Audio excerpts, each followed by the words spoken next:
Salut mon ami et bienvenue. Aujourd'hui je m'adresse à toi directement, on va sortir un peu du cadre des Epic Wine. Comme ça on va pouvoir parler de sujets plus légers ou des sujets d'actualité. Ce sera plus simple. Ouais. Dans ce nouveau format je pense qu'elle a un peu de tout, que ce soit des vinifications spéciales qui ne prendraient pas un Epic Wine entier sans faire des redites, ou encore m'ouvrir un peu à la bière ou au spiritueux. Tout est possible. Et pour ce premier shot, on va parler d'un sujet d'actualité. Ah, qu'il est beau, qu'il est beau, qu'il est beau. Ah, qu'il est laid, qu'il est laid, qu'il est laid.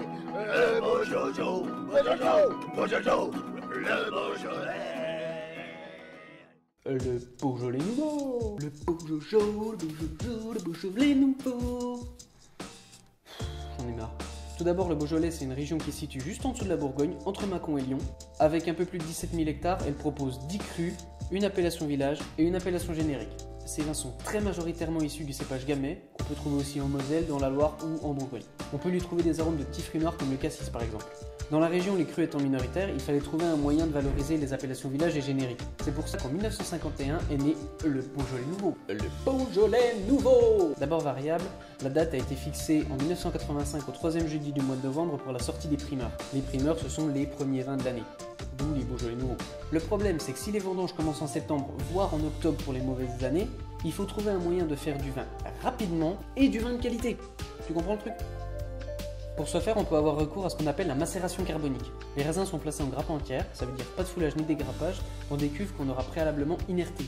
Ça veut dire qu'on aura évacué l'oxygène et mis à la place du CO2 ou de l'azote. Ça dépend. La cuvaison est assez courte, entre 4 et 5 jours, et permet au jus de commencer à fermenter à l'intérieur de la baie. Mais cette technique ne fonctionne que sur les petits volumes pour que les baies ne s'écrasent pas sous leur propre poids. Du coup, pour les gros volumes, on a une adaptation qui s'appelle la macération semi-carbonique.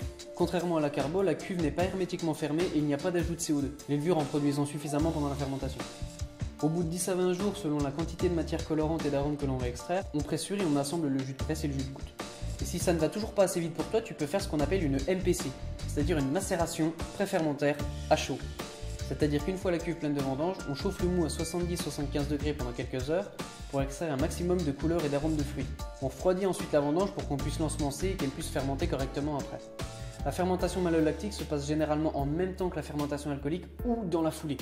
Le vin est ensuite pressuré, filtré et mis en bouteille assez rapidement pour pouvoir sortir le 3e jeudi du mois de novembre. Et je vais profiter de cette vidéo pour coller un ou deux coups de pied dans les bollocks de certains clichés sur le Beaujolais. Alors non, le Beaujolais n'est pas dégueulasse. Il n'est pas forcément acide et sent pas forcément la banane. Enfin, c'est une vieille légende maintenant, faut arrêter.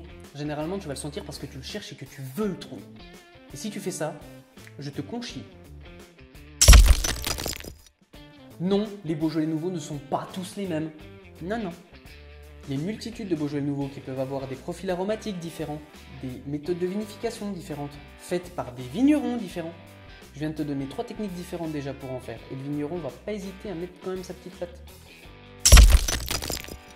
Non, le Beaujolais nouveau n'est pas à boire uniquement la semaine de sa sortie.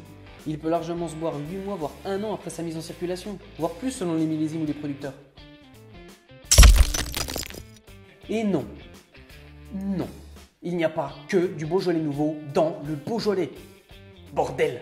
Le Beaujolais est une région qui possède 10 crus, avec des caractéristiques différentes et des modes de conduite différents, plus en accord avec le terroir par exemple.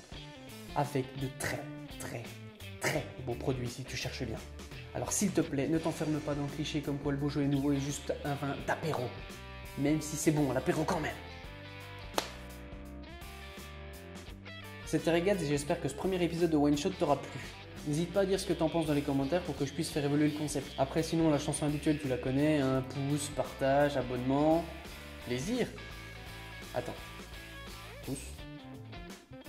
Partage. Abonnement. Plaisir.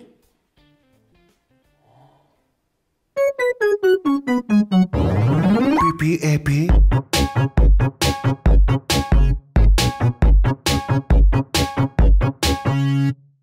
I have a pen.